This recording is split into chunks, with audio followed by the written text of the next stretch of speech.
Greetings and thanks for joining us again for another bi-weekly update. My name is Carlos Salinas, and I'm the Regional Director for the U.S. Soybean Export Council in the Americas. A pleasure to have you with us. This presentation is designed for USEC's key customers like you and for USEC's internal purposes. We hope that you find it of value, and please continue to send us your feedback so we can improve this presentation. As we always do, we like to recognize USEC's diverse membership. Within this membership, we have soybean processors, soybean exporters, seed companies, equipment manufacturers, railroads, surveyors, brokers, among many other important stakeholders and funding sources. And we never forget the support and financial contribution that we receive from the U.S. soybean farmer. Without that support, this biweekly update and many of our initiatives would not be possible. So let's go ahead and get started with our agenda. And before I get started, I'd like to take this opportunity to thank the Panamanian Pork Association, ANAPOR, for inviting me to speak at their event held this week here in Panama, an excellent event, very well executed, and I had a chance to talk about U.S. soy and share some perspectives with the audience, which was mainly pork producers and local authorities and so forth. So great opportunity, and I'm very appreciative. So today we have a brief agenda. We'll talk about relative prices of different commodities, including the price of pork. I'm going to give you a brief analysis of pork inventory, some of the information that I found. We'll talk about the latest global soybean balance sheet. And we'll also address the Brazilian basis evolution for soybeans, meal, and soybean oil. And then we'll finish with sustainability. Again, I hope you find the information to be shared valuable. As I always do, I'm going to share with you the price of different commodities, and we're going to see the percentage change of these commodities over the past 12 months. We're going to start at zero, and you're going to see that shift. And we'll start from the ones that have lost the most value to the ones that have increased the most value. I have included some equities here as well. So let's get started. So over the past 12 months, corn has lost the most ground, about 13%. And when we take a look at soybean oil has lost about 5%. We talk about hard red winter wheat. That is down about 4%, but it has had a significant recent recovery. I wish I would have bought it about 60 days ago. Soybeans are up 5% over the past 12 months. And live hogs in the Dalian Commodity Exchange in China, let's remember that China consumes about 50% of the world's pork production. So important market indeed. And lean hogs in the Chicago Mercantile Exchange, both are up very close to 7%. When we take a look at soybean meal, that's up about 8%. And West Texas Intermediate crude oil, that's up about 14%. Dow Jones Industrial Average up 19%. And within this table, at least the one that has rallied the most has been the S&P 500, up 28%. So maybe the strategy, if you're a trader, is to sell the S&P 500 and buy corn. Who knows? That's a joke, by the way. But anyway, this gives you, I think, a very good idea on where prices stand. And if you're looking at the hog industry, I think you can see that hog prices are up 7%. Meal is up 8% or close to that 7%. And corn is down 13%. So I'm no expert in pork production, but I would imagine that the situation is a little bit better than what it was 12 months ago. Some would even say it's a great situation to be at. So good opportunity to actually lock margins, because I think you don't get too many windows to take advantage of this. While I was looking at some information about pork, I ran into interesting data that I want to share with you. And these are only indicators. Doesn't mean that the price of pork is going to go up or down, really. Nobody can tell that. But let's take a look at this analysis. These are Chinese quarterly hog inventories. They were sent to us by Higby Barrett, and they are sourced from the Chinese National Bureau of Statistics. And if you take a look at this green bar with a red rectangle, those are the 2024 stocks as of March 31st. And those are 408 million head. But I think what's interesting about this number is that is the lowest number since 2020. So again, it's just an interesting evolution that you have to keep in mind that may support, again, only may support prices if it continues in that downtrend.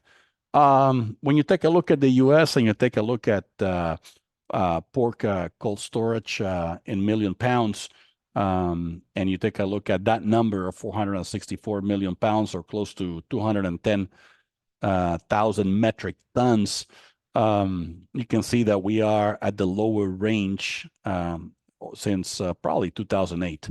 So again, there's no guarantees, but I think this also is another signal that I would say it's somewhat supportive to the current pork price situation. Now, changing subjects and going to the global soybean balance sheet, we received today, May 24th, the latest numbers from our friends at Oil World. Remember, Oil World is one of the most recognized companies and economists focus on oils and fats and oilseeds, and they provide very objective information. As a matter of fact, I would recommend that your company get a subscription to their information because it's very, very valuable data. I'm just taking some snippets of what they have shared, and I think it's important for you to keep in mind. So I'm comparing their global balance sheet from last month, April 26th, and looking where we're at today. And I've seen some changes which are worth noting. First of all, they have slightly reduced some of the production in Brazil by 1 million metric tons, and in Argentina by 500,000 metric tons. And they have also increased global crush by a number very close to 2 million metric tons. But I think what draws my attention is just with the mild changes to this balance sheet, right, you already have an impact to the stocks to use ratio. We were at 27.3, and now we're at 26.3. Again, the stocks to use ratio, it's the interesting relationship with the stocks at the end of the year in relationship to the demand. And the theory goes that if you have little stocks, small stocks in relationship to the demand, prices have a tendency to increase. And if you have large stocks or larger stocks in relation to the demand, prices would have a tendency to decrease.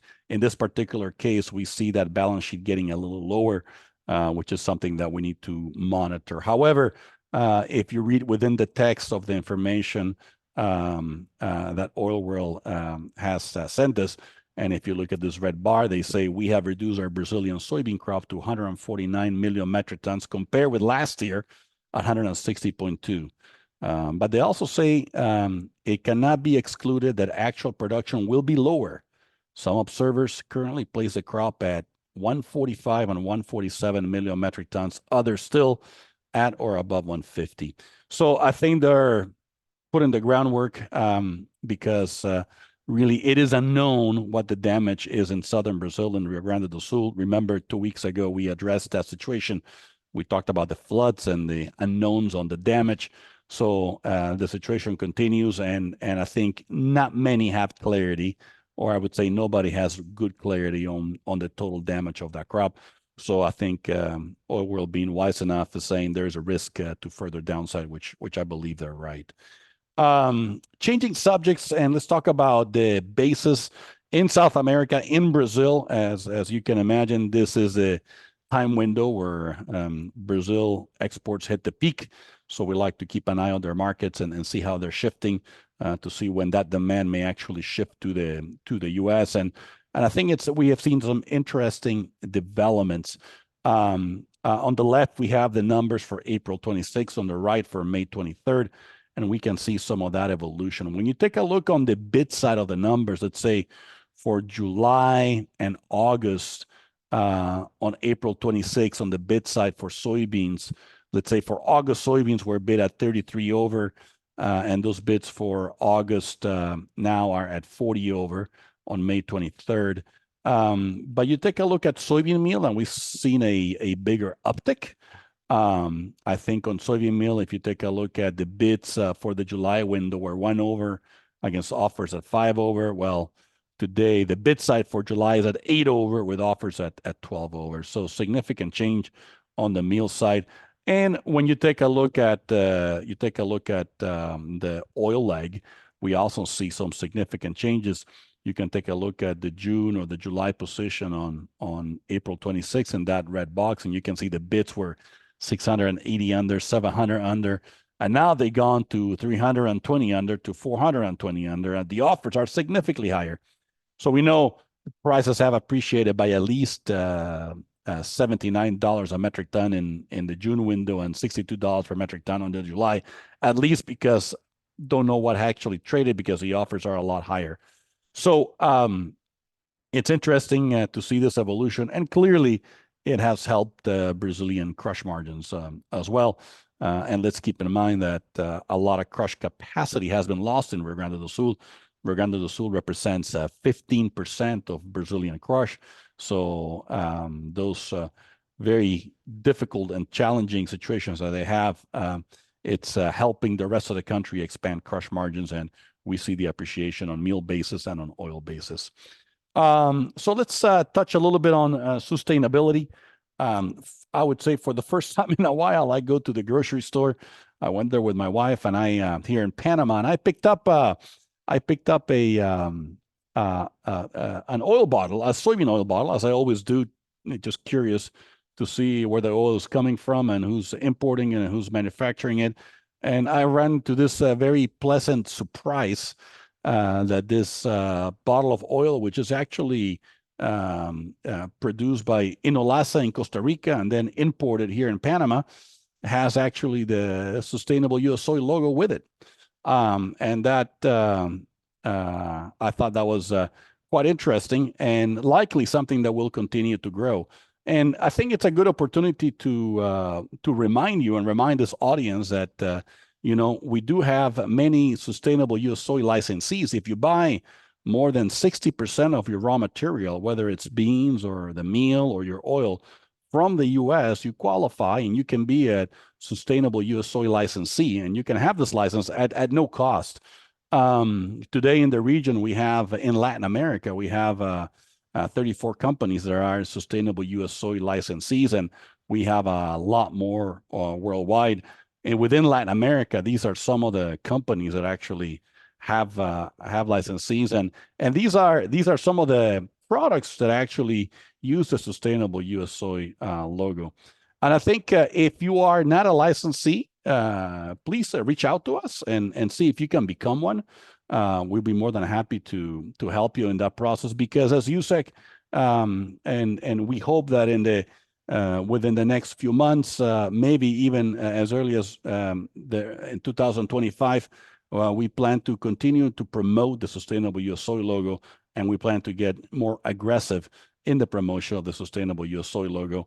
And we hope that we can help your brands achieve a higher value. So I hope this information shared was valuable. Again, please send us your feedback. And I look forward to talking to you in a couple of weeks from now. Take care. Bye-bye.